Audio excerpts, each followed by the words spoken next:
તો hello friends, આજે હું તમારી સાથે સોફ્ટ દૂધીના મુઠિયાની રેસીપી શેર કરીશ. તો તેની માટે મેં અહીંયા 1/4 કપ દહીં, થોડું જ ખાટું, વધારે ખાટું ને ના હોય તેવું દહીં લઈ લેવાનું અને તેની સાથે 2 ટેબલસ્પૂન તેલ લઈ લેવાનું છે. અને તેલ અને દહીંને બંનેને આપણે વિસ્કર કે ચમચીની મદદથી સરસ રીતે મિક્સ કરી લેવાનું છે. તો બંને એકબીજા સાથે સરસ રીતે મિક્સ થઈ ગયા છે. તો હવે તેની અંદર 1 ટીસ્પૂન લાલ મરચું,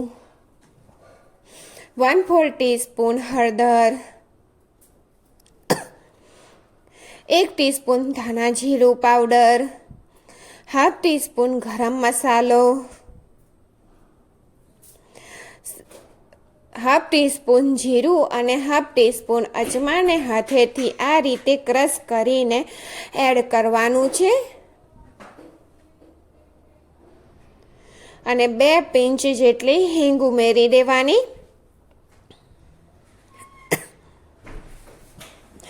અને 1 ટીસ્પૂન વરિયાળી ઉમેરી દેવાની છે. અને 1 ટેબલસ્પૂન ખાંડ, 1 ટેબલસ્પૂન સફેદ તલ અને સ્વાદ પ્રમાણે મીઠું. તો બધી વસ્તુને સરસ રીતે આ રીતે મિક્સ કરી દેવાની છે. તો જો આ સરસ રીતે મિક્સ થઈ ગયું છે, હવે તેની અંદર 2 કપ જેટલા દૂધીના છીણને ઉમેરવાનો છે. 2 કપ દૂધીનો છીણ લીધો છે. અને તેની સાથે 1 ટીસ્પૂન લીલા મરચાંની પેસ્ટ, 1 ટીસ્પૂન આદુની પેસ્ટ અને 1 ટીસ્પૂન લસણની પેસ્ટ લીધી છે. અને તેની સાથે અહીંયા મેં ઘઉંનો કકરો લોટ લીધો છે, જે 1 કપ અને બીજો 3/4 કપ એટલે કે 1 કપમાં ઓછો લેવાનો, થોડો 3 ભાગ ભરીને લેવાનો અને 1 ભાગ ખાલી રાખવાનો, એટલે 3/4 કપ થાય. અને અહીંયા 1/4 કપ બેસન લેવાનું છે.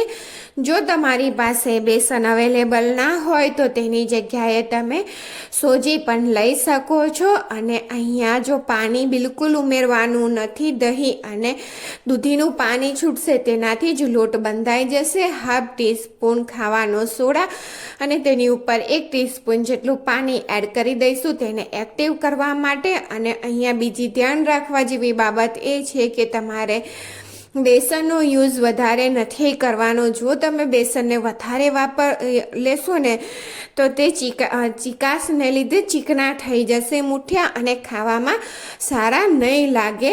તો જો તેની જ અંદરથી લોટ સરસ રીતે બંધાઈ ગયો છે અને તેની અંદર હું 1/2 કપ જેટલા ઝીણા કટ કરેલા ધાણા એડ કરું છું અને સરસ રીતે ફરીથી આપણે તેને મિક્સ કરી દેવાનું છે. અને જો વિડીયો પસંદ આવે તો દૂધીના મુઠિયાનો વિડીયો પસંદ આવે તો મારી ચેનલને લાઈક, શેર અને સબસ્ક્રાઈબ કરવાનું ના ભૂલતા. અને આવા જ વિડીયો જોવા માટે મારી ચેનલ પર તમે પાછા આવતા રહેજો. તો સરસ રીતે નાનો લુવો લઈ અને આપણે આ રીતનું મુઠિયું વાળી દેવાનું.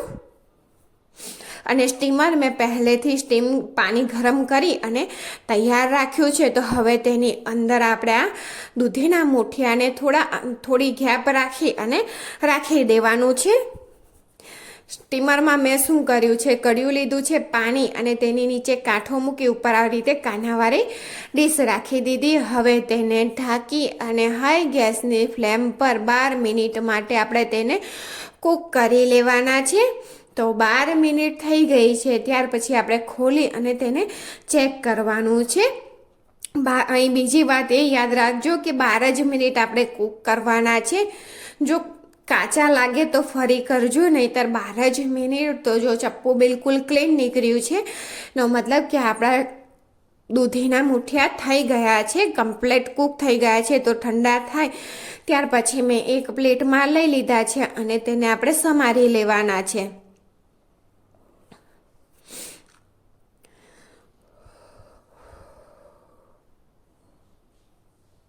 તો જો આ રીતે બધા આપણે મુઠિયાને સમારી લેવાના છે. અને મેં તમને આગળ કીધું તે જ રીતે કે 12 મિનિટ જ કૂક કરવાના છે. જો તમે વધારે કૂક કરશો ને તેને તો તે સોકી એટલે કે ઓવર કૂકને લીધે તે ચોટતા હોય ને તેવા થઈ જશે અને ખાવામાં સોફ્ટ નહીં લાગે. લોટ એકબીજા સાથે ચોંટી જશે વધારે પડતું. તો જો તમને તોડીને પણ હું બતાવું કે આટલા સોફ્ટ આપણા મુઠિયા બન્યા છે. તો અહીંયા વઘાર કરવા માટે મેં 2 ટેબલ સ્પૂન તેલ લીધું, તેની સાથે 1/2 ટીસ્પૂન રાઈ ઉમેરી દીધી અને 1 લીલા મરચાંના ટુકડા ઉમેરી દેવાના.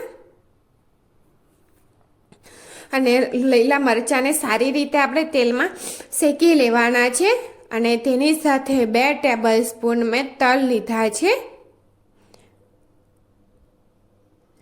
તેને પણ સારી રીતે આપણે મિક્સ કરી લેવાના.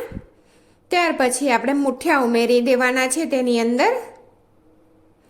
અહીંયા આપણે 1/4 કપ જેટલું પાણી લેવાનું છે અને ત્યાર પછી તે મુઠિયાને ઉમેરી દેવાના છે અને બધી વસ્તુને સરસ રીતે મિક્સ કરી દેવાનું છે. મિક્સ કરી અને આપણે તેને 2 થી 3 મિનિટ માટે ઢાંકી દેવાનું છે. જેથી પાણી આપણે એટલા માટે રેડ્યું છે કે જે વઘાર કર્યો ને આપણે તે વઘાર સરસ રીતે મુઠિયા ઉપર લાગી જાય અને આપણે ખાઈએ તો તેનો પણ સરસ ટેસ્ટ આવે. અને 5 મિનિટ એટલા માટે જ 3 મિનિટ એટલા માટે જ આપણે ઢાંકીને રહેવા દેવાનું કે બધું સરસ એક સરખું થઈ જાય, મુઠિયા અને મસાલા એકબીજાને ચોંટી જાય.